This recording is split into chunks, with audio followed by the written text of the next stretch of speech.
सुमन office जाने के लिए निकलने लगी तो राजेश कहने लगा, आज मेरी तबीयत कुछ ठीक नहीं लग रही है, मैं ऑफिस नहीं जाऊंगा। सुमन बोली, अगर तुम कहो तो मैं छुट्टी ले लेती हूँ।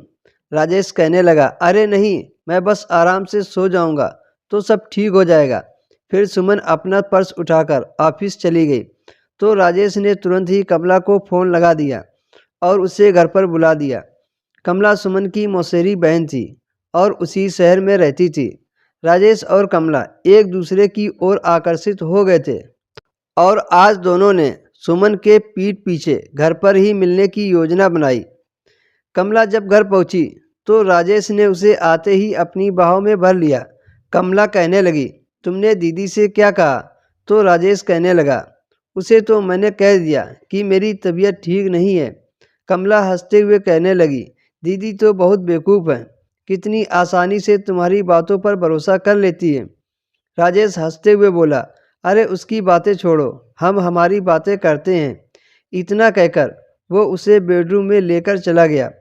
उसके बाद कमरे में ऐसा तूफान आया कि बिस्तर अस्त व्यस्त हो गए। दोनों की सांसें तेज हो गई। फिर राजेश ने अपने हाथों से उसके कोमल गाल को सहलाते हुए बोला, तुम मुझे पहले क्यों नहीं मिली? मैं तुमसे ही शादी कर लेता। कमला हंसते हुए बोली, अब शादी करने की क्या ज़रूरत है, मैं तो वैसे भी आपकी ही हूँ। राजेश ने उसे गले से लगा लिया और दोनों एक दूसरे के शारीरिक चाहत की राह पर आगे बढ़ते चले गए।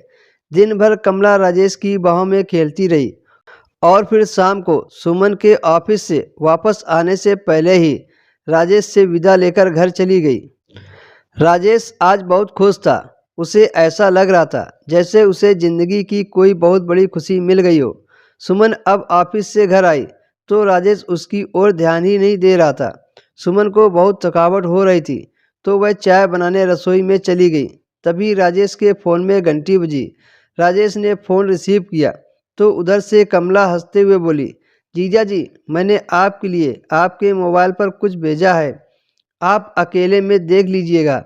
राजेश बड़ा उत्साहित हो गया और उसने तुरंत फ़ोन काटकर देखा तो कमला ने एक वीडियो भेजी थी। उसने जल्दी से वीडियो प्ले किया तो उसके पैरों तले से ज़मीन खिसक गई, क्योंकि उस वीडियो में वह कमला के साथ आपत्तिजनक अवस्था में था। उसने तुरंत ही कमला को फ़ोन लगाया और कहने लगा, ये सब क्या है? तुमने ऐसी वीडियो मुझे क्यों भेजी?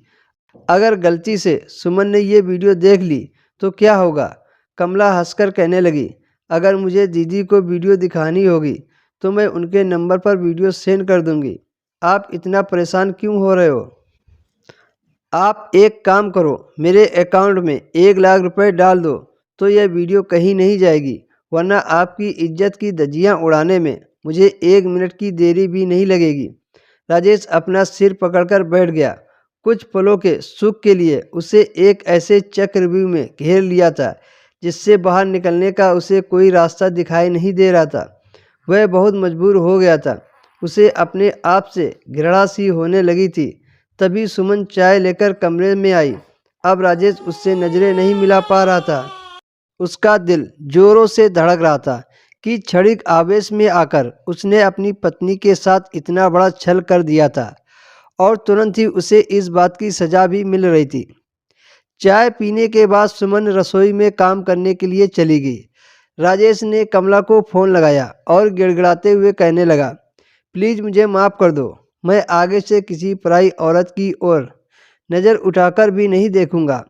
मेरे पास इतने रुपए नहीं हैं। कमला हंसते हुए बोली, आप किसी की ओर नज़र उठाकर देखो या ना देखो, मुझे उससे क्या, मैं आपकी बेबी थोड़ी ना हूँ। मुझे तो बस रुपयों से मतलब है। अगर आपने मुझे रुपए नहीं दिए तो मैं ये वीडियो सबको भेज दूंगी। राजेश बहुत परेशान हो गया। काफ़ी सोच विचार करने के बाद उसने सोचा कि बैंक में कुछ रुपए पड़े हैं और कुछ एफडी भी है, उन्हें तोड़कर वह कमला को रुपए दे देगा। अगले दिन वो बैंक गया और रुपए का इंतजाम करके वह कमला के पास पहुंच गया। कमला ने बड़ी बेशर्मी से 1 लाख रुपए ले लिए। 1 महीना तो बड़े आराम से गुजरा। राजेश को लगा कि कमला अब उसे परेशान नहीं करेगी, लेकिन महीने भर के बाद कमला ने उसे फिर से फ़ोन लगाया और कहने लगी, जीजा जी, वो रुपए ख़त्म हो गए, आप मुझे 1 लाख रुपए और दे दीजिए। राजेश गुस्से से बौखला गया। वो कहने लगा, मेरे पास रुपयों का पेड़ लगा हुआ है क्या? मैं इतने सारे रुपए कहाँ से लाऊंगा? कमला बोली, आपको उस सुख की कीमत चुकानी पड़ेगी जो सुख मैंने आपको दिया था। अब राजेश को कुछ समझ में नहीं आ रहा था। वो गहरे तनाव में डूब गया। बदनामी से बचने के लिए और कमला से छुटकारा पाने के लिए उसे एक ही रास्ता सूझा। उसने खुदकुशी कर ली। उसके घर वाले पर दुखों का पहाड़ टूट गया। सुमन को समझ में नहीं आया आखिर राजेश ने ऐसा क्यों किया।